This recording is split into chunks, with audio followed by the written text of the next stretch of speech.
ষষ্ঠ দফার শেষ পর্যায়ে, একদম ষষ্ঠ দফা শেষ হয়েছে, আমরা পৌঁছেছি একদম সপ্তম দফার দোরগোড়ায়। কিন্তু ভারতবর্ষের রাজ্য রাজনীতি কোন বিষয়টা নিয়ে উত্তাল জানেন?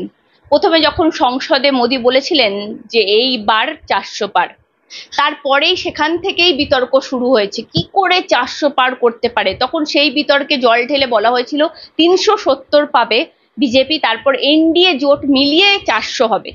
তারপরে সেখান থেকেই সূত্রপাত হয় বিতর্কের। কি বিতর্ক? প্রশান্ত কিশোর বলেন, তিনি বলেন যে নাকি বিজেপি এখানে সব থেকে ভালো ফল করবে এইবারে ভারতবর্ষে। ভারতবর্ষে কিন্তু যেভাবে ভোট হতে থাকে, যেভাবে ষষ্ঠ দফার ভোট পার্সেন্টেজ দেখে যা মনে হচ্ছে, প্রত্যেক দফায় ভোট পার্সেন্টেজ যেভাবে কমছে। যোগেন্দ্রনাথ, আপনারা প্রত্যেকেই জানেন, সেফোলজিস্ট, তিনি বিশিষ্ট সেফোলজিস্ট, তার আর এখনো পর্যন্ত চর্চায় রাজনীতির বিষয়ে কিন্তু তার, যোগেন্দ্র যাদব, তার রাজনৈতিক বিষয়ে কিন্তু চর্চা, তিনি যেটা বলেন, তিনি যেটা অ্যানালিসিস করেন সেটা কিন্তু হয়, অনেক ক্ষেত্রেই দেখা যায়। তিনি তখন বলছেন, এই মুহূর্তে তিনি কি বলছেন, পার্সেন্টেজ কমছে, মানে মোদী সরকার 272 বেশি নাকি যাবেই না মোদী সরকার, তিনি বলছেন।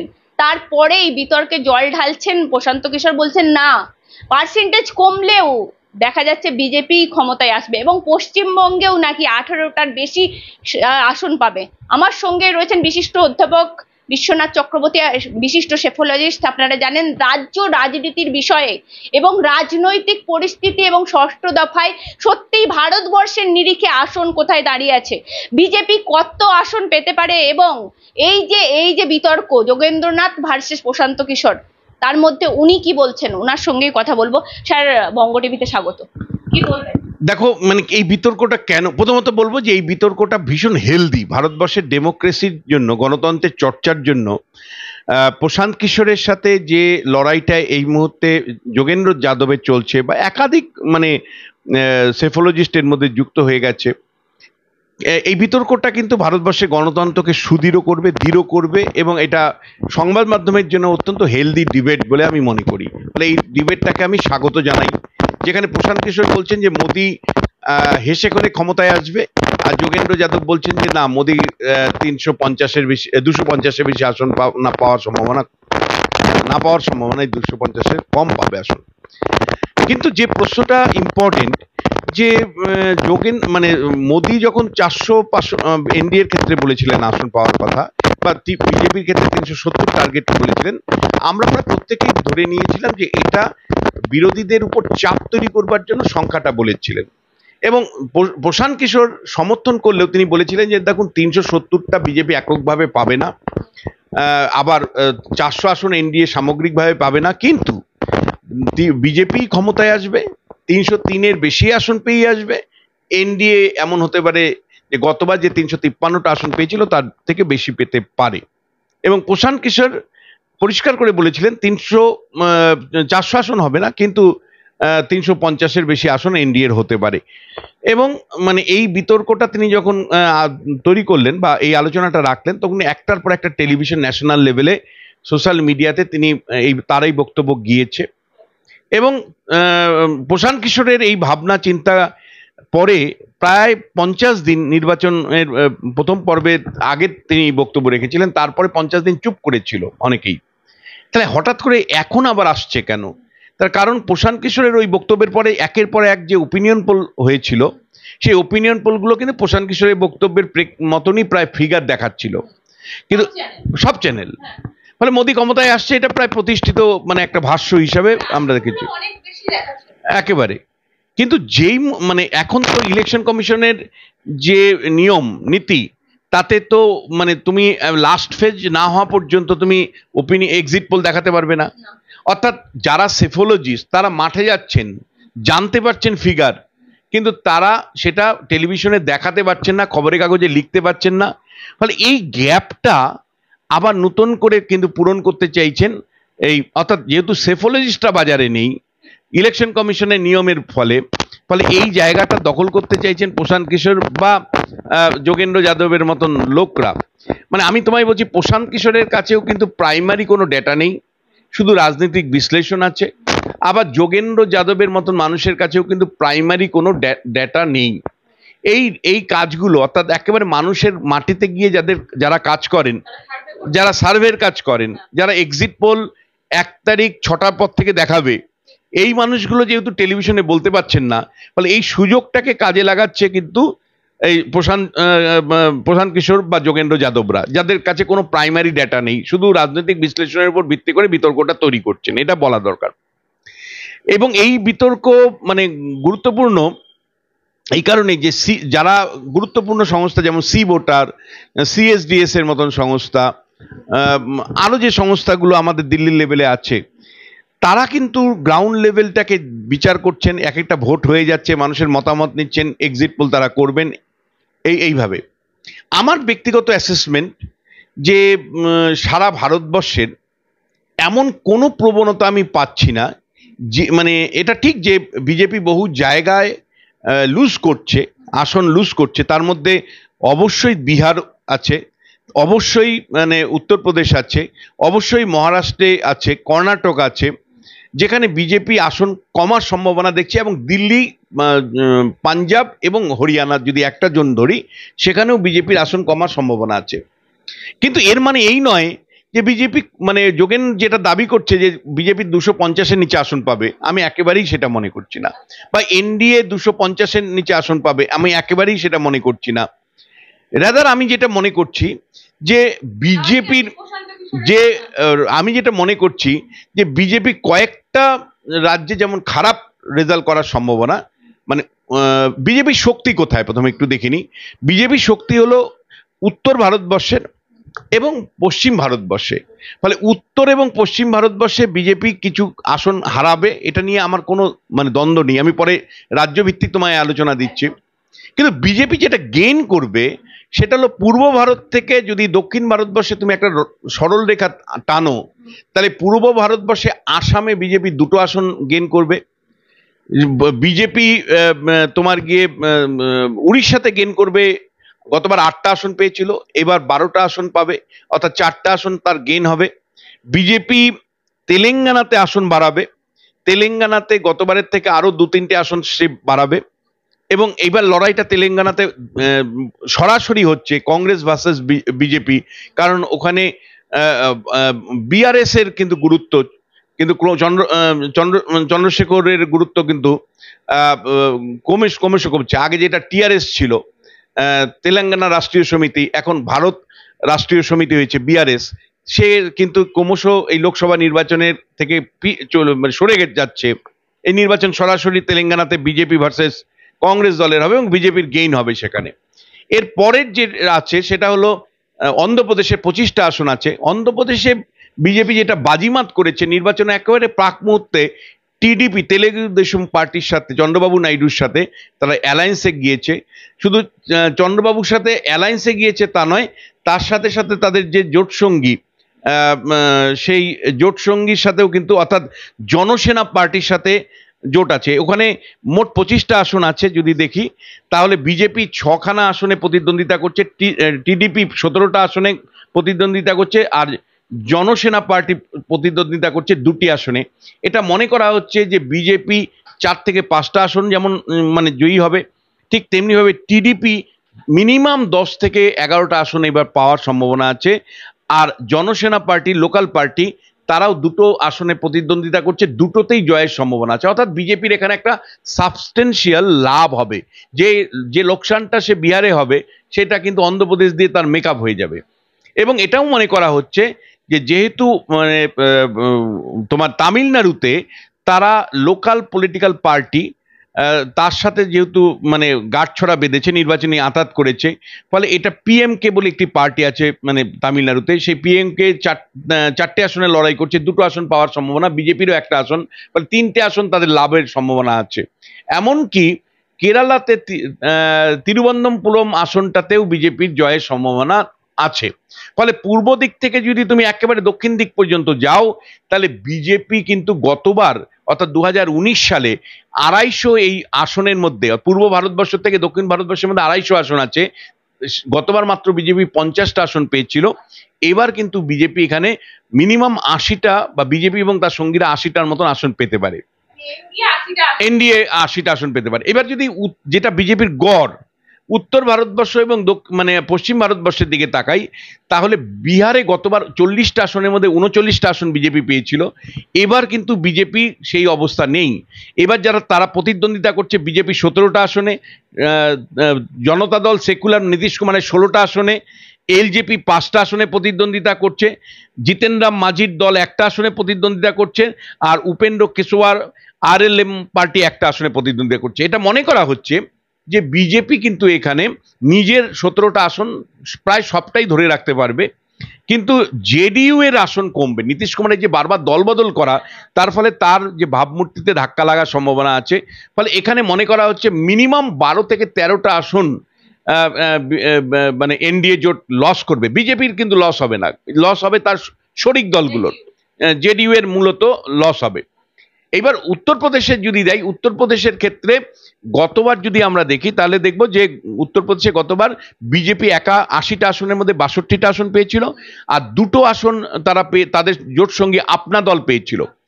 এবারও কিন্তু মনে করা হচ্ছে যে বিজেপি প্রায় ওই ধরনেরই আসন ধরে রাখবে, শুধু কারণ পশ্চিমী উত্তরপ্রদেশের দিকে যদি তাকাই, তাহলে পশ্চিম উত্তরপ্রদেশে কিন্তু বিজেপি শেষ মুহূর্তে জোট সঙ্গী হিসাবে আরএলডি কে পেয়েছে।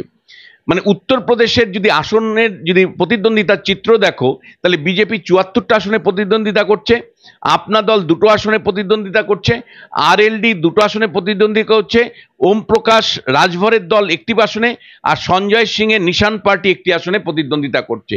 এটা মনে করা হচ্ছে যে কয়েকটা আসন তারা নতুন করে হারাতে পারে বিজেপি, কিন্তু এমন কোনো সিমটম পাওয়া যায়নি বা এমন কোনো প্রবণতা পাওয়া যায়নি যে পুরো মোদির বিরুদ্ধে লহর চলছে, আবার প্রো মোদির মানে চলছে সেরকমও আমরা পাচ্ছি না। এবং একই সাথে তোমায় বলি, যারা ওখানে সমীক্ষার কাজ করছেন তারা অবগত করেছেন যে রাম মন্দির উদ্বোধনের পরে যে লহর ছিল, রাম মন্দিরের ইস্যু যে প্রভাব ছিল, সেটাও কিন্তু এখন স্থিমিত হয়ে এসছে। এখন কিন্তু রুটি রোজগারের ইস্যুটা ইম্পর্টেন্ট হচ্ছে। আর এর কংগ্রেস এবং সমাজবাদী পার্টির যে জোটটা হয়েছে সেটা যথেষ্ট প্রভাবশালী জোট হয়েছে, কিন্তু তারপরেও মনে করা হচ্ছে 80টা আসনের মধ্যে গতবার এনডিএ 64 মানে 62 আর 2 64টা আসন পেয়েছিল। এবার কিন্তু খুব বেশি হলে 5-7টা আসন কমতে পারে, তার বেশি নয়। কিন্তু বিজেপি চিন্তার কারণ যেটা হয়েছে সেটা হলো হরিয়ানাকে কেন্দ্র করে এবং দিল্লিকে কেন্দ্র করে, বিশেষ করে দিল্লির মুখ্যমন্ত্রী অরবিন্দ কেজরিওয়ালের অ্যারেস্ট এবং তারপরে মুক্তি, ওখানে এক ধরনের সেন্টিমেন্ট বা ইমোশন কিন্তু কাজ করার সম্ভাবনা আছে। ফলে মনে করা হচ্ছে যে হরিয়ানাতে 2-3টে সিট হারানোর সম্ভাবনা আছে বিজেপির। গতবার 10টার মধ্যে 10টাই পেয়েছিল, এবার 2-3টে সিট হারাতে সম্ভাবনা আছে।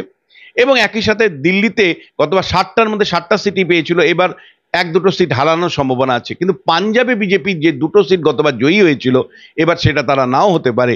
ফলে ওই 2টো সিট তারা কিন্তু পরাজিত হওয়ার সম্ভাবনা কিন্তু আছে।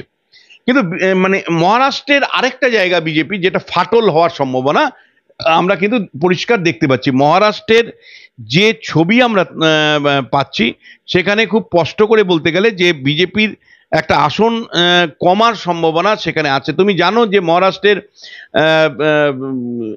যে বিজেপির সাথে দীর্ঘদিনের যে অ্যালায়েন্স ছিল, সেই অ্যালায়েন্সে ছিল তোমার গিয়ে শিবসেনার সাথে, কিন্তু শিবসেনা ভেঙে একনাথ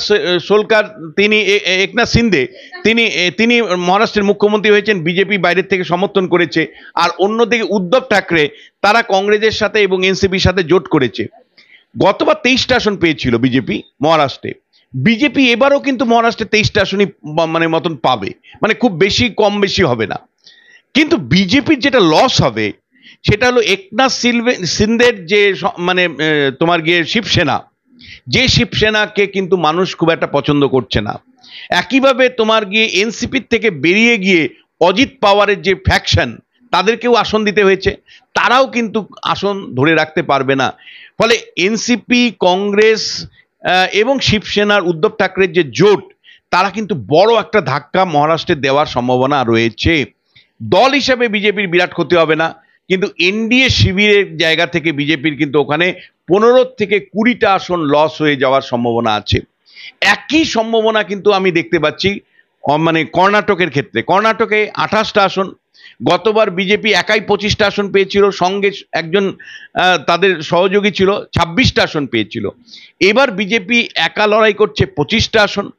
আর তাদের জোট সঙ্গী জেডিইউ-এস, জনতা দল সেকুলার, দেবেগৌড়ার দল, তারা লড়াই করছে বিজেপির সাথে।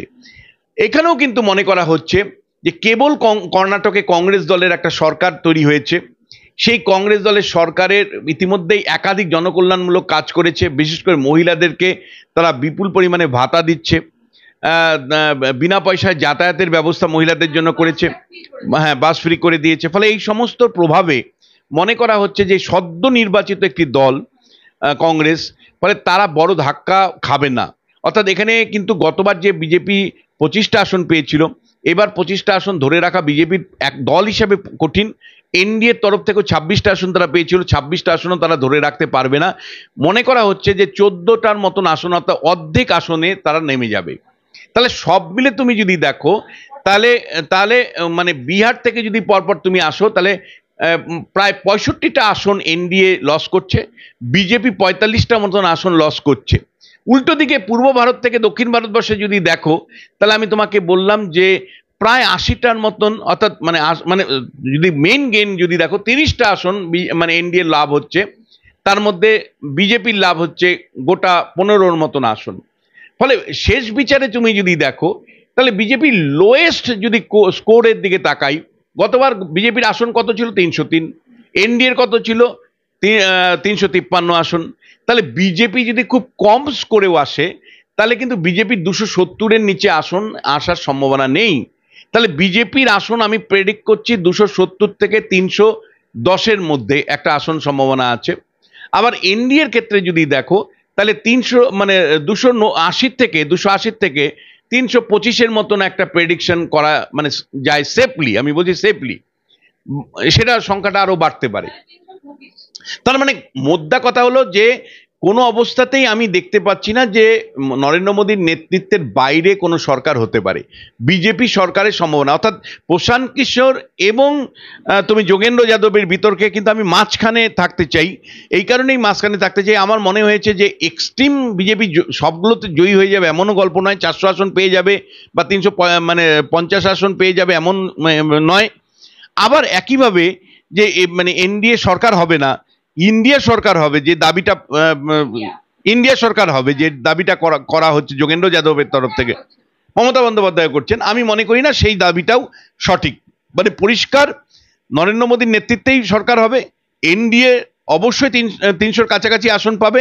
এখন প্রশ্নটা হচ্ছে যে বিজেপি 270 থেকে 300-র মধ্যে, নাকি বিজেপি গতবারের 303-এর আসনটা ক্রস করবে, এটা দেখা। কিন্তু বিজেপি যেটা দাবি করছে 370, আমি তার সাথে একেবারেই একমত নই।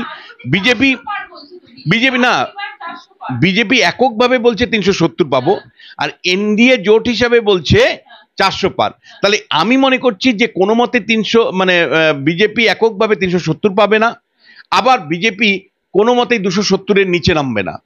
আবার আমি মনে করছি যে 400-র নিচে মানে 400 এনডিএ কখনোই পাবে না, আবার এনডিএ 280-র নিচে আসন পাবে, এটাও আমি মনে করছি না। তাহলে সব মিলে যে এটা দাবি কংগ্রেস তরফ থেকে করা হচ্ছে, মমতা বন্দ্যোপাধ্যায়ের তরফ থেকে করা হচ্ছে যে এবার পরিবর্তন হয়ে যাবে, এবার ইন্ডিয়া ক্ষমতায় আসবে, এবার নরেন্দ্র মোদীর পতন আসন্ন, আপনি ব্যাগ নিয়ে রেডি থাকেন, ব্যাপারটা একেবারেই তা নয়। কেন নয়? তার 3টে আমি কারণ তোমাকে ব্রডলি বলবো। প্রথম কারণটা হলো যে গতবার সরাসরি বিজেপির সাথে কংগ্রেসের যে লড়াই হয়েছিল, সেই লড়াইয়ে মাত্র 8% সিটে কংগ্রেস জয়ী হয়েছিল। অর্থাৎ মানে কংগ্রেস এবং বিজেপির মধ্যে যদি সরাসরি যেখানে লড়াই হচ্ছে প্রায় 200টা আসনের মতন জায়গায় বিজেপি এবং কংগ্রেস সরাসরি লড়াই হচ্ছে, সেখানে কংগ্রেসের পারফরমেন্স খুব খারাপ। গতবার 2019 সালে কংগ্রেস যে 50টার মতন আসন পেয়েছিল, সেই আসনগুলো তারা অকংগ্রেসি সরকারের সাথে লড়াই করে পেয়েছে, অকংগ্রেসি দলের সাথে লড়াই করে পেয়েছে। যেমন তুমি দেখো, তারা লড়াই করেছিল বামেদের সাথে কেরালায়, সেখানে ম্যাক্সিমাম আসন পেয়েছিল। তারা লড়াই করেছিল আকালি দলের সাথে পাঞ্জাবে, সেখানে তারা আসন পেয়েছিল। তারা লড়াই করেছিল তোমার টিআরএস এর সাথে, সেখান থেকে তারা আসন পেয়েছিল। ফলে যেখানে অকংগ্রেসি সরকার, সেখান থেকে কংগ্রেস আসন তুলেছিল। ফলে বিজেপির সাথে যেখানে লড়াই হয়েছে 1:1 লড়াই বিজেপি ভার্সেস কংগ্রেস, সেখানে কিন্তু কংগ্রেস মাত্র 8%, মানে 100টা আসনের মধ্যে 8টা আসন পেয়েছে। ফলে কংগ্রেস যদি বিজেপির সাথে লড়াই করে স্ট্রাইক রেট বাড়াতে না পারে, অর্থাৎ কংগ্রেস যদি বিজেপিকে না হারাতে পারে, তাহলে মমতা বন্দ্যোপাধ্যায় বলো, রাহুল গান্ধী বলো, জয়রাম রমেশ বলো বা যোগেন্দ্র যাদব বলো, যে দাবি তুলছে তার কোনো মানে দাঁড়ায় না। কংগ্রেস যদি ভালো করতে হয় তাহলে বিজেপিকে হারাতে হবে বিজেপির গড়ে গিয়ে, যেটা সম্ভব হচ্ছে না। দ্বিতীয় যে বিষয়টা তোমাকে আমি বলতে চাই সেটা হলো যে দেখো, মানে নিশ্চয়ই বিহার, উত্তরপ্রদেশ, মানে উত্তর ভারতবর্ষ থেকে যদি আমি পশ্চিম ভারতবর্ষের দিকে যাই, তাহলে বিজেপি বেশ কিছু আসন হারাবে যেমন, কিন্তু বিজেপি তো আবার গেনও করছে। পূর্ব ভারতবর্ষ থেকে দক্ষিণ ভারতবর্ষের দিকে যদি তাকাই, একটা মানচিত্র, রেখাচিত্র তৈরি করি, তাহলে আসাম থেকে তার আসন বাড়তে শুরু করবে, একেবারে মানে অন্ধ্রপ্রদেশ পর্যন্ত তার আসন বাড়বে। ফলে বিজেপি একদিকে যেমন উত্তর এবং পশ্চিম ভারতবর্ষে কিছুটা আসন কমবে তার, আবার কিছুটা আসন তার গেইন করবে পূর্ব এবং দক্ষিণ ভারতবর্ষ থেকে। ফলে এমন হবে না যে বিজেপি ক্ষমতার বৃত্তের বাইরে চলে যাবে, ইন্ডিয়া জোট ক্ষমতায় আসবে।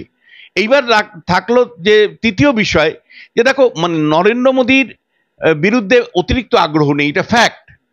2019 সালে যে আগ্রহটা আমরা দেখেছি, 2014 সালের যে নরেন্দ্র মোদীর প্রতি আগ্রহ দেখেছি, 2024 সালে নেই।